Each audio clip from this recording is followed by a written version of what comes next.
Pour ne rater aucune de nos vidéos, n'oubliez pas de vous abonner et d'activer la cloche. Il n'y a pas au monde, je dis bien au monde, une seule alliance politique qui n'entraîne pas des divergences. Ça n'existe pas. Ça n'existe pas. Et rappelez-vous la phrase de Georges Marchais que je vous ai citée, l'union est un combat. S'il le dit, s'il a dit, c'est que c'était chaud. Mais pourtant, ils ont fini par gagner. En 81, ils ont fini par gagner. Alors, le deuxième a posé une question. Qu'est-ce que... Il dit, comment comptez-vous réorganiser l'opposition ivoirienne à l'absence? Oui, mais mon rôle n'est pas de réorganiser l'opposition ivoirienne. Je crois qu'il y a toujours une erreur quand les gens parlent. Il y en a qui disent oui, mais Gbagbo, il n'a pas organisé la gauche. Mon rôle n'est pas d'organiser la gauche. Et mon rôle n'est pas d'organiser l'opposition ivoirienne. Mon rôle est de conduire mon parti au pouvoir. C'est ça qui est mon rôle. Et je crois qu'il ne faut pas vous tromper. Il ne faut pas vous tromper. Chacun des responsables du parti, leur rôle est de conduire leur parti au pouvoir. C'est tout. C'est tout. Maintenant, en conduisant leur parti au pouvoir, ils peuvent s'allier sur celui-ci ou sur celui-là, mais mon rôle n'est pas d'organiser l'opposition. Et je n'entends pas m'investir dans un rôle qui n'est pas le mien. Voilà. Abéric, merci Monsieur le Président, nous allons passer au deuxième sous-thème pour 20 minutes. Voilà, le deuxième thème, c'est les élections locales. Les élections locales, Monsieur le Président, sont prévues. Pensez-vous que la CEI, la Commission électorale indépendante, sera à la hauteur pour organiser ce scrutin dans la transparence? Nous notons que les nombreux cas de fraude sur la liste électorale signalés par le PPACI n'ont pas été pris en compte. Oui, la CEI, elle peut être à la hauteur. Les Ivoiriens qui sont là peuvent être à la hauteur. Ce sont des gens qui ont assez de compétences et qui... Bon, Honoré Guié a bien été à la hauteur des élections en 2000. Et il a tellement été à la hauteur qu'il a même été invité pour organiser les élections dans ce qui était le Zaïre d'avant et aujourd'hui la RDC. Il a été organiser les élections là-bas, Honoré Guié. Il n'est pas plus qualifiés que ceux qui sont là. Mais ils ont fait un choix. Je crois. Ils ont fait un choix. Le choix de la fraude. Ils ont fait un choix, le choix de la fraude. Mais ce sont des choix que certains font. Hein. Ils ont fait... Bon, nous avons pris une décision. Nous avons dit que plus jamais nous ne manquerons les élections. Parce que le fait d'avoir décidé, après mon arrestation, qu'on n'allait pas aux élections, nous a causé beaucoup de dommages. Donc on ne peut plus manquer les élections. Donc nous dénonçons les fraudes, nous dénonçons les carences, mais nous continuons à aller aux élections.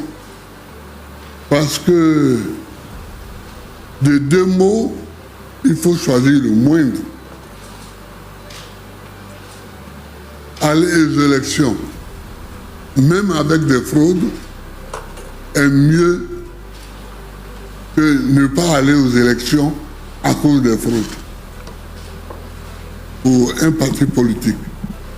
Donc, que tout le monde sache que nous irons aux élections. Qu'ils fraudent ou qu'ils ne fraudent pas, nous irons aux élections. Et c'est en allant aux élections que nous allons combattre efficacement les fraudes. Elles seront nombreuses et puis au fur et à mesure que le temps passera, les fraudes vont s'amoindrir. Voilà.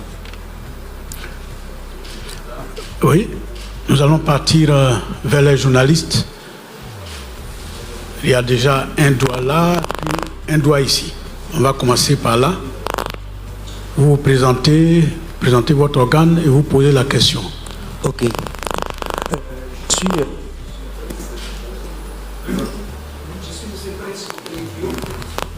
J'officie en qualité de rédacteur, de chef éditorial de NKTV. Je suis journaliste. Je suis NTV. Et ma question est la...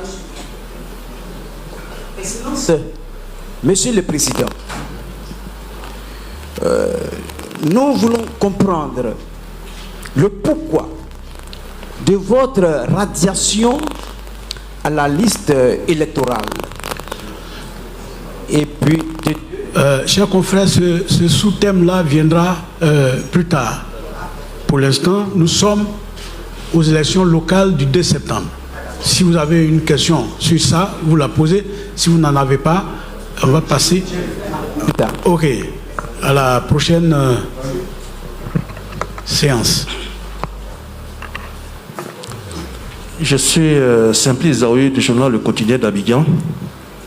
J'ai entendu dire à son Excellence, Monsieur le Président, que quel que soit le désir de certaines personnes de frauder, son parti ne refusera pas d'aller aux élections. D'ailleurs, il a ajouté qu'il est mieux d'accompagner la fraude que de ne pas du tout aller aux élections.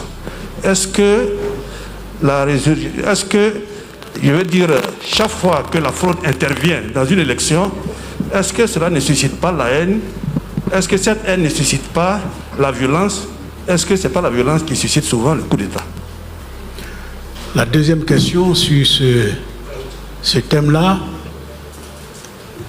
Mais est-ce que je peux répondre pour ne pas oublier? Oui, Monsieur le Président, allez-y. Voilà, pour ne Si pas c'est chaud. oublier des termes qu'il a utilisés. Nous, là, c'est pas nous qui faisons la fraude. Donc, vous parlez comme si nous sommes responsables de la fraude. Nous ne sommes pas responsables de la fraude. Nous la combattons. Nous la combattons.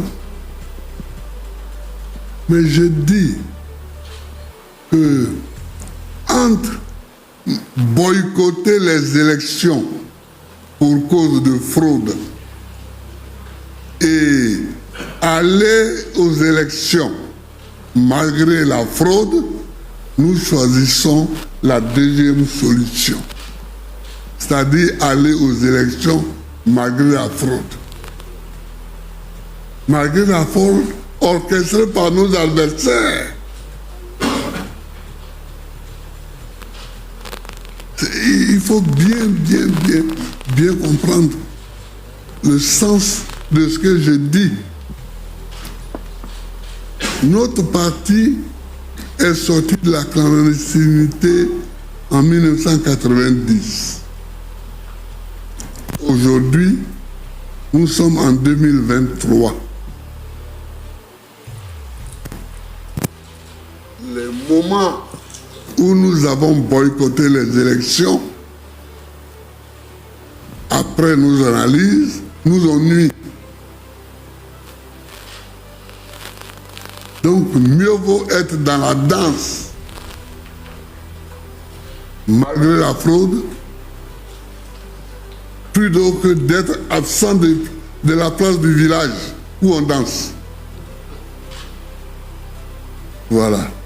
C'est ça que je dis. Nous viendrons sur la place du village.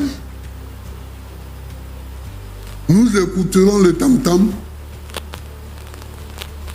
et nous danserons avec les danseurs malgré la fraude. Mais ce n'est pas nous qui organisons la fraude et nous n'applaudissons pas la fraude.